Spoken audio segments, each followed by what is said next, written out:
Let's talk Trickster Takeover. I am a huge fan of scenario packs, great design space, and they usually take a lot of interesting risks. Here we're getting two different scenarios, one in which we face off against Loki and one where we face Enchantress. So Enchantress is more of a traditional setup, but you've got these hypnotic gazes which are attached to each of the heroes in the scenario and then can flip and have slightly negative effects but also some potential positive effects here.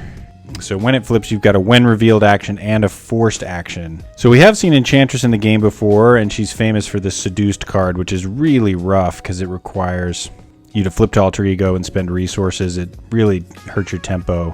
Cool that they brought that back, but it does mean that this is going to be a rough scenario as a result of that. The big star here is actually the Loki pack, which is really pushing the boundaries of what this game can do. This scenario can actually be played with multiple tables, so you can play with even more than 4 people.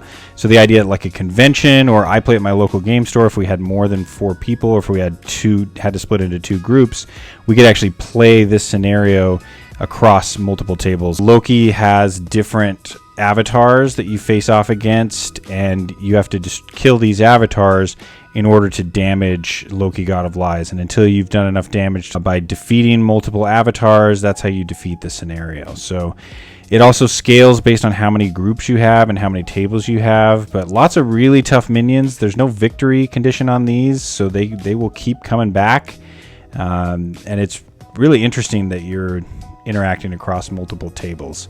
So that's going to be really cool to try out. It also comes with an encounter set that looks really interesting because you'll see I've got these villains here, but these villains actually correspond to some allies. So when you defeat these minions, you actually get these allies to put in front of you. So that's a really interesting concept. They're pretty tough villains, but it's a nice reward. It's really the cool thing about these scenario packs is they try new things and really push the boundaries of what the game can do. I think they're continuing that tradition here. So definitely one that you're going to want to pick up.